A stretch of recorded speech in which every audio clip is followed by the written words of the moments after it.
Two many cooks spoil the broth అంటారు. అంటే ట్రేడింగ్లో మనం దీన్ని ఎలా రిలేట్ చేసుకోవాలంటే మల్టిపుల్ ఇండికేటర్స్ యూస్ చేసి లాసెస్ చేస్తూ ఉంటాం. చాలామంది ట్రేడర్స్ ఫేస్ చేసే ఇష్యూ ఇది. అట్ ఏ టైం చార్ట్స్లో మల్టిపుల్ ఇండికేటర్స్ వేసేయడము, ఒక 4-5 ఇండికేటర్స్ అట్ ఏ టైం వేసేయడము, మల్టిపుల్ ట్రెండ్ లైన్స్ ఒక 5-6 ట్రెండ్ లైన్లు గీసేయడము, ఇలా గీసి మనకి ఏది అర్థం కాకుండా ఉంటుంది. ఒక బై సిగ్నల్ జనరేట్ చేయాలన్నా కౌంటర్ ఇవి వస్తుంటాయి, అంటే కాంట్రడిక్టింగ్ సిగ్నల్స్ ఇస్తుంది. ఒకటి బై ఇస్తుంటుంది, ఒకటి సెల్ ఇస్తుంటుంది, ఒకటి హోల్డ్ అంటుంది. సో మనకు అర్థం కాదు. ఒకవేళ ఎంటర్ అయిపోతాం మనం ఎలాగోలో, ఎందుకంటే ట్రేడ్ తీసుకోకుండా ఉండలేం. సో ఏదో ఒక ట్రేడ్ తీసేసుకుంటాం. తర్వాత మెయిన్ ప్రాబ్లం ఎప్పుడు స్టార్ట్ అవుతుంది అంటే ఎగ్జిట్ అయ్యేటప్పుడు మనకి ఒకటేమో ఎగ్జిట్ సిగ్నల్ ఇస్తుంది, ఒకటి ఇవ్వదు. సో మనకు అర్థం కాదు. సో మన మైండ్ ఎలా థింక్ చేస్తుంది, ఏదైతే ఎగ్జిట్ ఇస్తుందో దాన్ని తీసుకోం.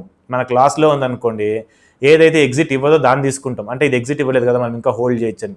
సో అక్కడ ఎమోషన్స్ ప్లే ఛాన్స్. ఎందుకంటే మీకు సింగిల్ ఇండికేటర్ ఉంటే బై ఆర్ సెల్ క్లియర్గా ఇస్తుంది.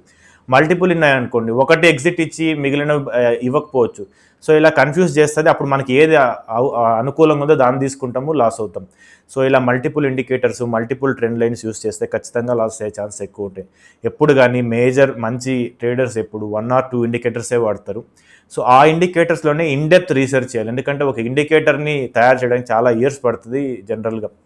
దాన్ని బెటర్ చేసుకుంటూ వస్తారు ఆ క్రియేటర్స్.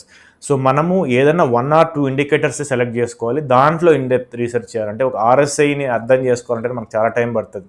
మనకి జనరల్గా ఆర్ఎస్ఐలు ఏం తెలుసు, బిలో 30 ఉంటే ఓవర్ సోల్డ్, అబోవ్ 70 ఉంటే ఓవర్ బాట్ అనుకుంటాం, కానీ అది ఎగ్జాక్ట్గా కరెక్ట్ కాదు. ఆర్ఎస్ఐలో చాలా ఉన్నాయి.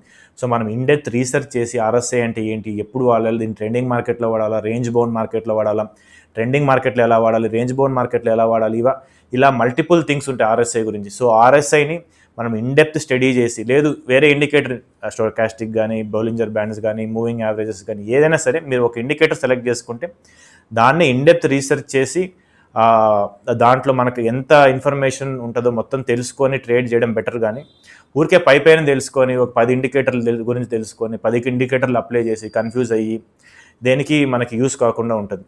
So better use single indicator or 2 indicators max. అంతకంటే ఎక్కువ యూస్ చేసినా మనకు పెద్ద ప్రయోజనం ఉండదు. ఈ ఇండికేటర్స్ అన్నీ పక్కన పెట్టి నేనైతే ప్యూర్ ప్రైస్ యాక్షన్ ఫాలో అవుతాను. So better price action follow అవడం ఇంకా బెటరు. మనకు ఒకసారి ప్రైస్ యాక్షన్ మీద గ్రిప్ వచ్చింది అనుకోండి, ఏ ఇండికేటర్ అవసరం లేదు. మనకు క్లియర్గా price is the leading indicator.